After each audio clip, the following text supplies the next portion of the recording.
दोस्तों, आज के इस वीडियो में हम आपको लेकर चलेंगे एक ऐसी दुनिया में जिसे पूरे भारत में कटोरे पे कटोरा, बेटा बाप से गोरा कहे जाने वाले नारियल के नाम से जाना जाता है। जी हाँ, एक नया रंग, एक नया स्वाद। नारियल का अधिकतम निर्यात फिलीपींस देश से किया जाता है और भरपूर मिठास वाले इन्हीं नारियलों पर आधारित इस वीडियो में हम आपको दिखाएंगे कि आखिर किस प्रकार से ये ढेर सारे नारियल न सिर्फ फिलीपींस बल्कि बाकी कई अन्य देशों में बड़े मशहूर हैं। नारियलों को सनातन धर्म में काफी शुभ माना जाता है और इसका इस्तेमाल अक्सर पूजा पाठ में किया जाता है। हम आज ये जानेंगे कि कैसे फैक्ट्रीज में उन्हें कटोरी पे कटोरा से बदलकर लाजवाब प्रोडक्ट्स में बदल दिया जाता है। किस प्रकार इन कोकोनट्स को फैक्ट्रीज में रखी भारी भरकम मशीनों से गुजारकर बिल्कुल नया रूप दे दिया जाता है। तो तैयार हो जाइए, क्योंकि यह सफर न केवल इंफॉर्मेटिव होगा बल्कि एंटरटेनिंग भी।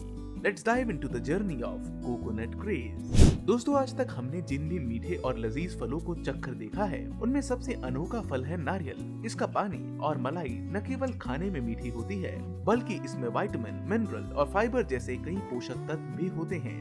यानी कि एक तीर से दो नहीं बल्कि कई निशाने लगाए जाते हैं। इसके सेवन से शरीर में पानी की मात्रा में भी बढ़ोतरी होती है। यह आम पानी की अपेक्षा शरीर को ज्यादा हाइड्रेटेड रखता है। यही वजह है कि अक्सर डॉक्टर्स भी कमजोरी से जूझ रहे मरीजों को नारियल पानी पीने की सलाह देते हैं। कई एशियन और साउथ ईस्ट एशियन कंट्रीज में नारियल का उत्पादन किया जाता है और इससे बनाए जाने वाले सबसे बेहतरीन प्रोडक्ट्स हैं कोकोनट ऑयल, कोकोनट वाटर और कोकोनट शुगर। नारियल का पेड़ सामान्य रूप से 5 से 6 सालों में पूरी तरह पक जाता है। हालांकि यह सब कुछ काफी हद तक मिट्टी की गुणवत्ता, जलवायु और नारियल के पेड़ की विविधता पर निर्भर कर सकता है।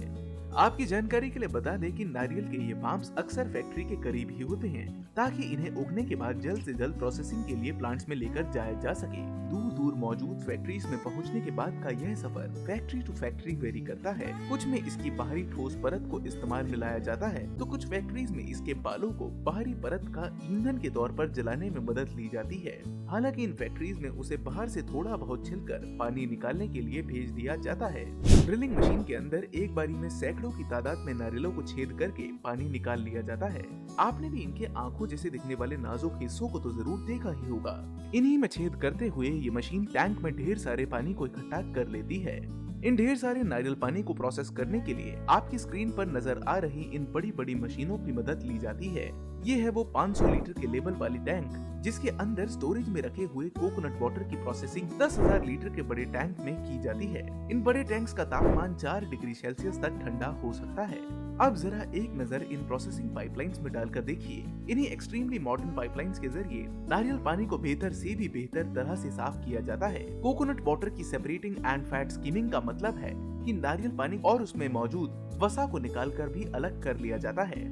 डोम के आकार के सेपरेटर में सेपरेटिंग यानी कि अलग करने की प्रक्रिया को चलाया जाता है, जिससे नारियल पानी को अलग किया जाता है ताकि इसमें मौजूद अन्य तत्वों को छांटकर अलग किया जा सके। इसके अलावा फैट स्किमिंग का मतलब है वसा को हटाना।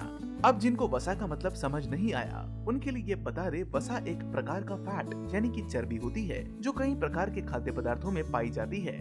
नारियल पानी में वसा तेल के रूप में मौजूद होता है।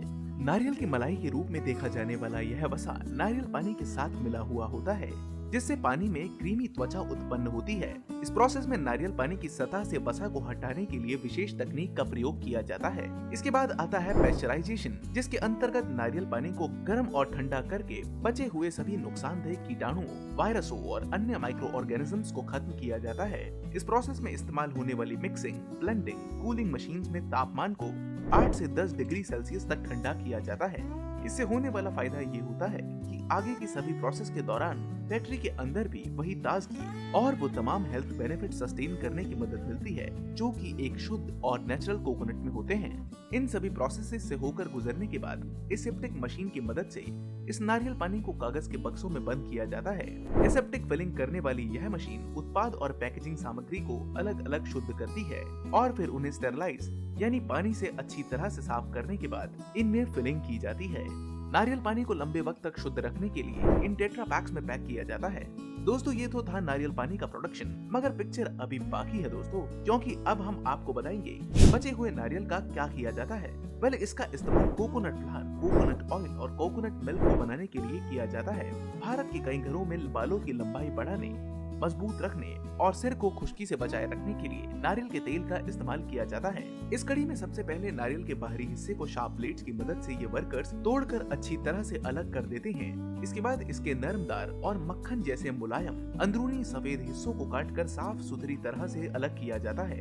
इन हिस्सों को गोल आकार कटर्स वाली मशीनों में चूर चूर करके पीस लिया जाता है, जब तक ये पूरी तरह पाउडर्ड फॉर्म में कन्वर्ट ना हो जाए। इसके बाद तैयार हुए इस पाउडर्ड कोकोनट का इस्तेमाल शुद्ध तेल को बनाने के लिए किया जाता है।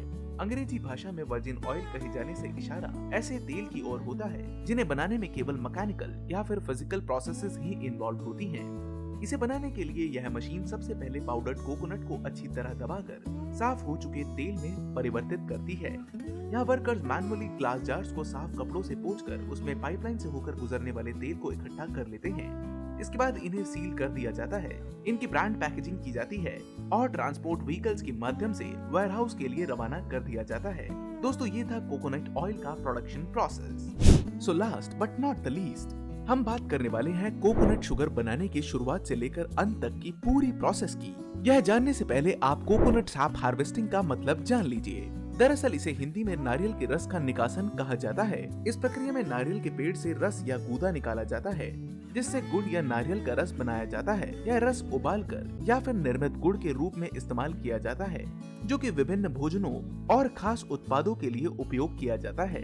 ध्यान देने वाली बात यह है कि इन नारियल की हार्वेस्टिंग के लिए इन पेड़ों की ऊंचाइयों पर चढ़ना पड़ता है। उसके बाद इसके फ्लोर की स्टेम को काटकर उसमें से निकलने वाले रस को एक कंटेनर में जमा कर लिया जाता है। उसे फिल्टरेशन करके इम्प्योरिटीज को हटा दिया जाता है। कुछ इस तरह करछी चलाकर गर्म कर लिया जाता है। यह प्रक्रिया तब तक चलती है जब तक कि इसमें मौजूद पेस्ट गाढ़ा रूप ना ले ले। इसके बाद इस पेस्ट को सुखाकर बारीक पाउडर में तोड़ा जाता है, जिससे बहुत ज्यादा नहीं, बस 15 से 20 मिनट तक अच्छी तरह से पकाया जाता है। फिर उसके बाद एक सीव यानी कि जालीदार ऑब्जेक्ट की मदद से इसे बाकी अन्य पार्टिकल्स में अलग अलग कर लिया जाता है। बस इतना करने के बाद इसे प्लास्टिक बैग्स में डालकर आगे डिलीवर कर दिया जाता है। यहाँ इसे एक बार फिर से साफ किया जाता है। इसके बाद इसे ट्रे में डालकर 2 से 3 घंटों के लिए सुखाने के लिए ओवन में डाला जाता है। इसके कुछ देर बाद फाइनली आखिर में ऑटोमेटिक सिफ्टर का काम इसके बड़े ग्रेनुअल्स को छोटे छोटे आकार में तोड़कर मौजूद इम्प्योरिटीज को आखिरकार हटाने में किया जाता है और आखिरकार कोकोनट शुगर को पैकेट्स में डालकर सील कर लिया जाता है। इस शुगर पाउडर का इस्तेमाल अलग अलग चीजों को बनाने में किया जाता है। इसमें शामिल है granulated coconut sugar, coconut extracts और कोकोनट शुगर ब्लॉक्स। तो दोस्तों, ये थी वो प्रोसेस जिसमें हमने आम कोकोनट को तमाम तरह के जबरदस्त प्रोडक्ट्स में बदलते हुए देखा। दोस्तों, अगर आपको आज की ये वीडियो पसंद आई तो इसे एक लाइक जरूर करें। आगे भी फैक्ट्रीज और मैन्युफैक्चरिंग से जुड़ी एक से एक शानदार वीडियोस को देखते रहने के लिए हमारे चैनल फैक्ट्री कल्चर को जरूर सब्सक्राइब करें। जल्द ही मिलते हैं आपको एक और शानदार वीडियो के साथ। तब तक के लिए ख्याल रखें अपना और अपने परिवार का। Bye bye.